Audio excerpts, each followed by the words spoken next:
So today is supposed to be the hottest day of the week. It's high 90s with high humidity.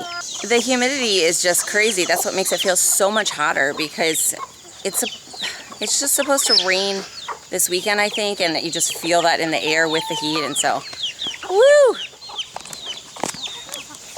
Lydia's trying to catch a chicken. She wants to hold one.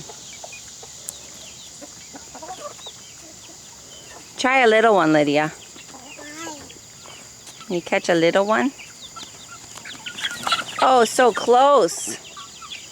So these strange looking birds here are actually guinea fowl. Those are not chickens. They are an unusual bird, and they are very good at eating ticks. So that's why they're kind of nice to keep around. So it's early morning, like I said. The kids are still sleeping. They are we've partied hard this week. And everybody's tired. We had a wonderful visit yesterday with the family that came here. We just loved them. It was so much fun. Kids all played and we ate together, and it was just great. So today, Jason and I might take the kids swimming somewhere later in the day. Our neighbor has a gorgeous creek, so we may do that. I don't know, but it's supposed to be so hot that seems like the day for it. Today, during these hot hours, we're going to do our schoolwork, and my other goal today is to get some indoor seeds planted. So the things like, you're trying, you keep trying. You know, things like cruciferous family, so some broccoli, Brussels sprouts, those kind of things for fall. I'm going to plant indoors because the seeds won't do well starting in this heat. So I'm going to attempt to do it inside in the air conditioning where it's cool and see if I can get plants for fall. I haven't successfully done this yet, so we'll see how it goes. I've got more chickens to let out here. You're like, get me out of here. These chickens are the meat chickens. They're actually mostly roosters that we got from our friends who have the hatchery. And so they are kept separate in an enclosed place. This latch is really hard. We keep them in my greenhouse. Since I'm not using it right now, we just rolled up the sides so it wasn't too hot. And that way they have a place to stay. Good morning, everyone. Come on out. They stay in this enclosed area, so they're separate, and they also can go here to this grassy part here. Find some bugs. Good bugs to eat. Well, Lydia couldn't catch a chick, so she decided to play in the chicken water instead. That's not what we're supposed to do. Good morning. Lacey got herself into a burr patch yesterday. Look at this. Oh, Lacey. Her fur is so matted up with these burrs. We're going to have to do something here. No. She just wants a doggy kiss. Come here, Otis. Good morning. Did you have a good sleep? Whoa, it's up close with Otis.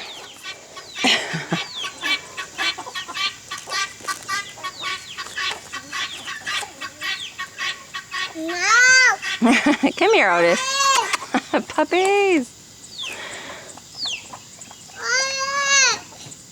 Here over in this little garden, these things I never did figure out. This was the little garden bed of some plants that the labels got mixed up in my greenhouse, and so I knew they were all in the same family, but I didn't know what they were. So I'm like confused. Is this some kind of crazy kale? I don't know. We never ate it. We just need to feed it to the rabbits, I guess.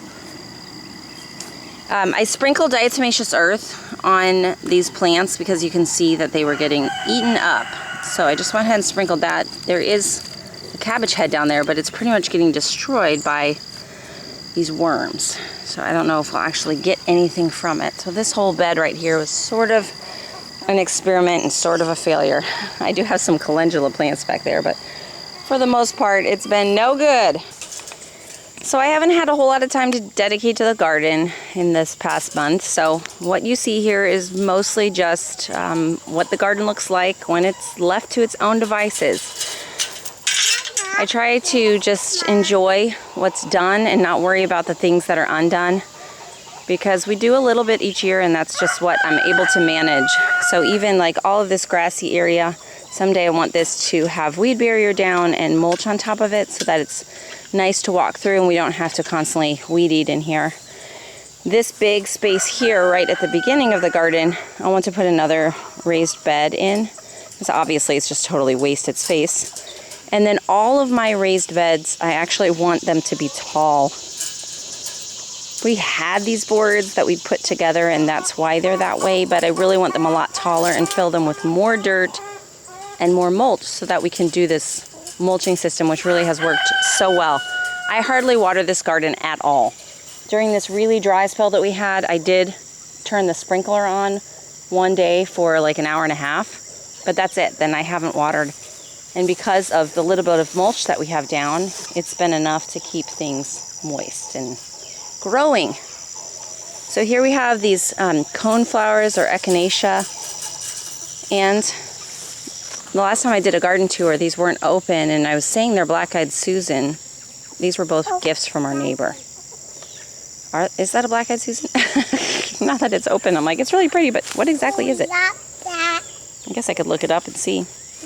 This over here in these weeds, this is a dill plant, which we have made dill pickles with actually. And then we have a couple tomato plants stuck back here. Again, this is like the weedy mess side of the garden. So I'm just showing all, okay guys, I'm showing all. The weeds creep in from the other side of that fence and it just gets crazy. However, in the middle of the weeds, look what we have growing. Tomatoes. So we get to enjoy some yummy tomatoes anyway.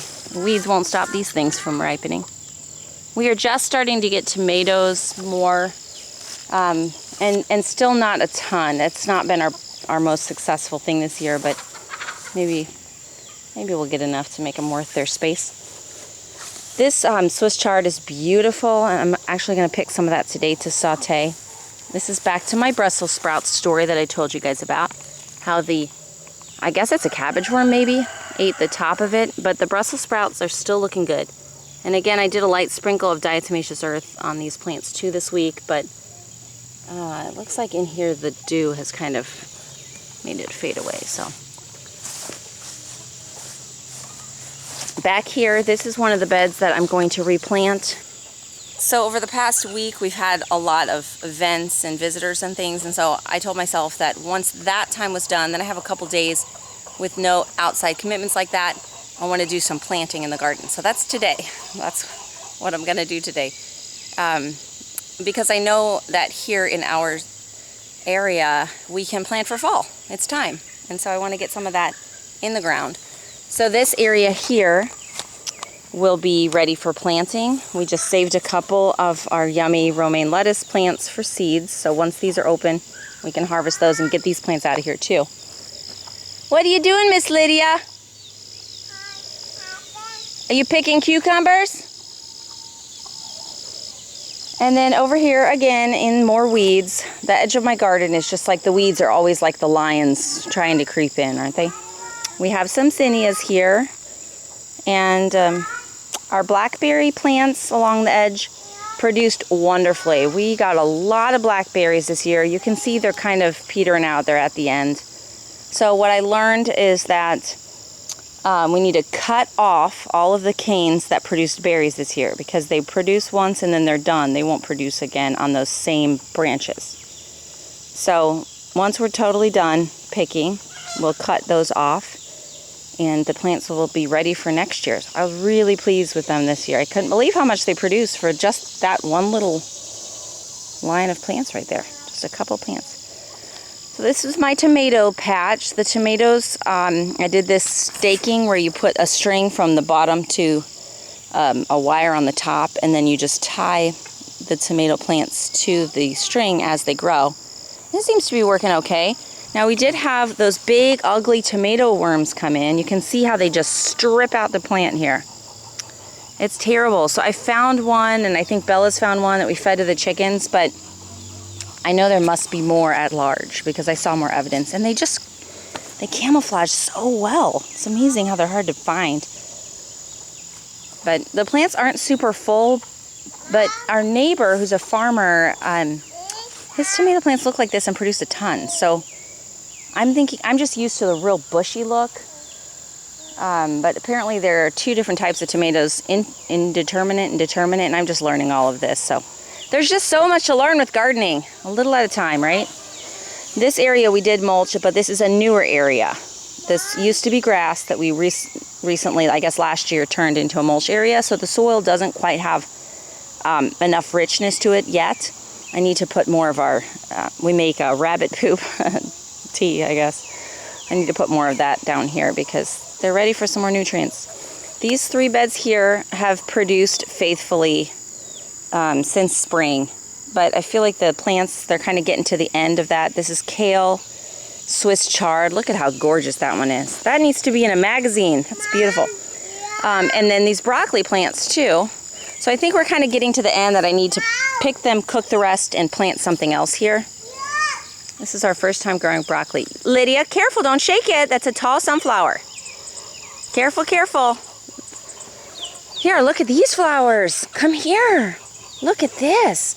These are the Kilimanjaro marigolds. I ordered these seeds from Baker Creek. And aren't they just beautiful? So this section of the garden here has been incredible. This is a 2-sided, trellis thing.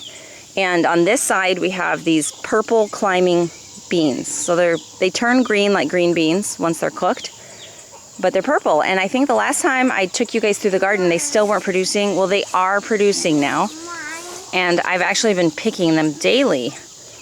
They're like this, but I let them get a little bit bigger before I pick them, typically. You can see this still has a little bit of green on it.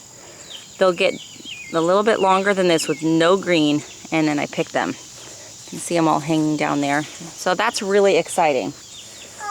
And it's big. It's taking over. You can see actually, oh, they pulled it down. They had completely come over onto this tall sunflower, and they were climbing up it, and it looks like last night they yanked it down. Here's the sunflower. Oh, it's so heavy with the vines. I'll need to cut those flowers and bring them in because otherwise they're just going to be worthless there. Woo! This is like the crazy green bean vine out of a scary movie or something. What are you doing? Yeah. You got something on your finger? Yeah. Elsie painted her fingernails a couple days ago. Ooh, pretty pink. What'd you get? Did one of the cucumbers poke you? They're pretty pokey. Let's take them around and show them the cucumbers on the other side. So this is all the green beans here. And then if you come right around the other side of this, ooh, this is the the cucumber side. And we have picked dozens and dozens of cucumbers from this. I've made a lot of refrigerator pickles. That's what's happened so far. And they just grow like crazy. So supposedly this side, this is the muncher side. So they're more for just eating like that. Although my kids don't. They like the pickles so much that that's what they really eat the most of. And then that is all pickling cucumbers. But we really need to come out every day and pick. It's just been very fruitful. Now this is a lot of plants. All along this whole row, I planted plants every couple feet. So that's part of the reason that there's just so much is because it's a lot of plants. It really is.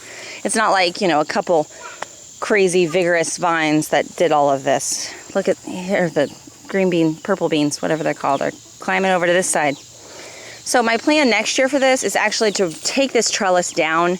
We had put it up the year before last to try to grow tomatoes over here, which wasn't super awesome. And so since I was pregnant with Benjamin, and I didn't want to make new trellises or new anything, we just used it again this year. But it's not the easiest for picking. Because these are too close together, you can't really get in the middle of there, so you're trying to reach all the way through, so it's not ideal. And after this year, I'm going to take all this down. We'll do something different next year, but it's worked for now. So right here, this is another area that is ready for fall planting. It's just, you can see it's mostly just weeds coming through the mulch right now, so it needs to be weeded out.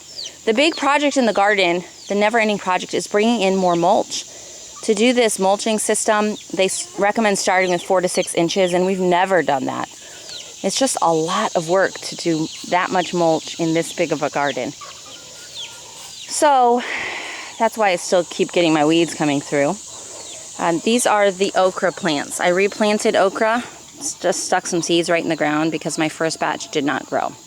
They died once I transplanted them. So we have a couple that came up. That one's down there too.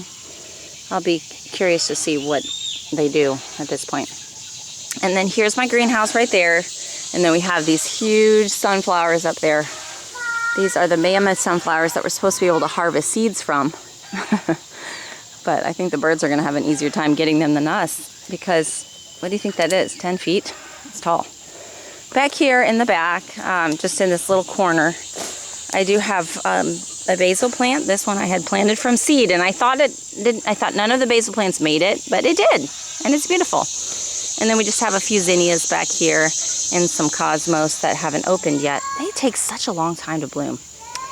And oh yeah, we have a few pepper plants dispersed like throughout the garden. This was another thing that I thought they didn't grow, the seeds that I had planted, but they did. They're growing.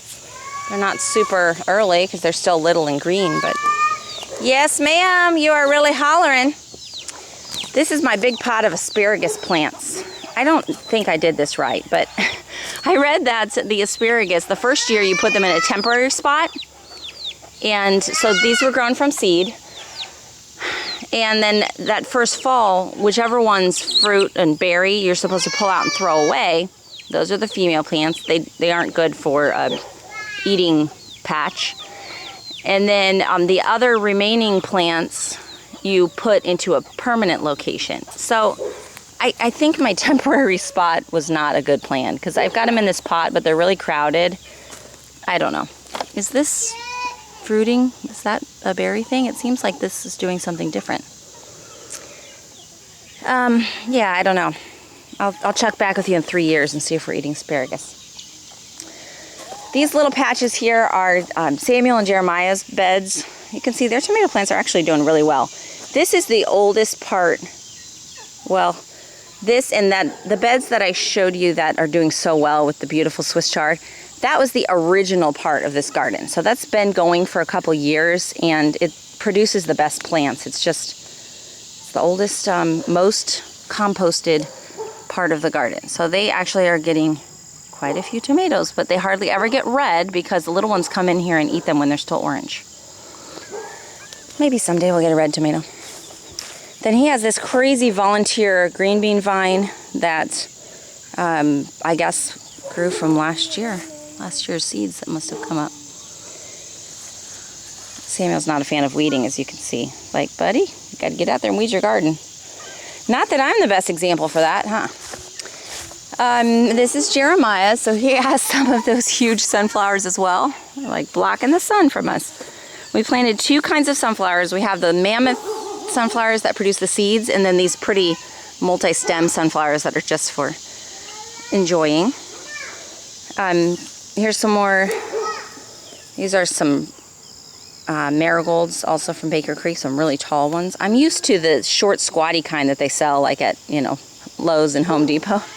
And so these tall things are just something new for me. Some zinnias, some more tomatoes here. And then this bed right here was our carrot patch. And carrots, again, are something new to us, but it does seem like it's working. We're growing carrots. We've pulled a couple. This one has started going to seed for some reason, so we're just going to let that happen and then collect these seeds for next year. Carrots is another thing I want to get in the ground so we can actually overwinter them. Plant them in the fall and let them sit in the ground all winter and pick them in the spring. I want to give that a try. This is probably my prettiest pepper plant. Look at that. I'm so excited. I was feeling really sad when I thought all the pepper plants died, because I bought these seeds from Baker Creek for those that they sounded so delicious. So they're supposed to be like a snacking pepper, a sweet snacking pepper. And they're multicolored peppers all on the same plant. So you'll get your reds and oranges and purples. And my kids really love snacking on colored peppers. So I just thought that sounded so much fun. And it looks like we have hope. There's hope. Well, thanks for joining my garden tour. I'm headed into milk the cow with Jason. We're going to have a little milking date this morning and talk about the day. Thank you so much for walking through the garden with me. I will see you tomorrow.